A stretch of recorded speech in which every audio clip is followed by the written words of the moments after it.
given the laws of science, if they hold true, when it comes to quantum entanglement, staying on subject, would there not be some sort of energy / force being exerted / used by entangled particles? And can it be qualified as of present? I am trying to understand how two particles across vast distances are influenced by each other instantaneously, and if there are some sort of exotic, scary, or otherwise force that has been associated with this phenomenon. So what I would say, how can a thing happen at all without there being an active draw on energy or some other thing that we can measure changing for them to be permanently connected, or while they're connected, Something's got to, some clock is ticking, something should be measurable from that. This is one of the big differences between quantum physics and classical physics. We're conditioned, we're trained to think that there had to be something exchanged back and forth, energy, a particle, whatever, between two things. But that's a classical bias. Perception.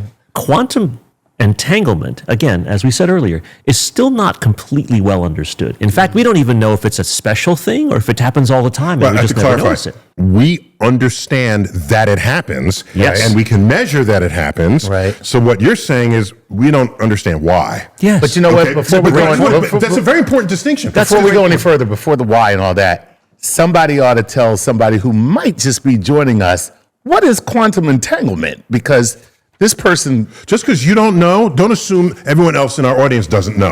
Oh, okay. Well, somebody should tell me that. It's a perfectly legitimate question because even if you ask, say, 50 quantum physicists, you might get 51 different answers as to what quantum entanglement really is. Okay, that I did not know. Right. It's kind of like if you ask 100 biologists what life is, you'll get 101 answers. Yeah. Same sort of situation. But the fundamentals, biologists know what life is when they see it, right? The same is sort of true for quantum physics and quantum entanglement. But boiled down to its most basic point, you can basically think of two entangled particles as being one particle that somehow gets separated. But even if it's separated in space and in time, they are still the same particle. You're just stretching it. So imagine if you have a little ball and you break it in half and then you're kind of moving it.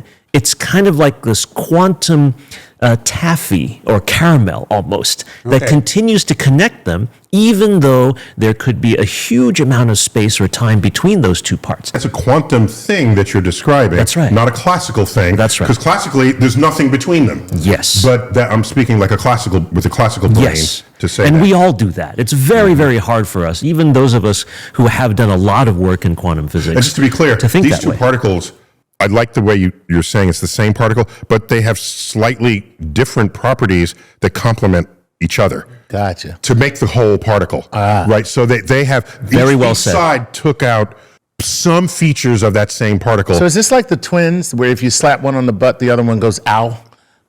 Sounds like you've done that. I think that's, I don't want to say that's true, but I think that's true. Do we get to the point where we say the universe is one single particle and that's just all of a sudden done its thing and it's Great question. Yeah. We are definitely not all one particle, but the universe could be one single entity that contains a multitude of very, very small, more complex parts.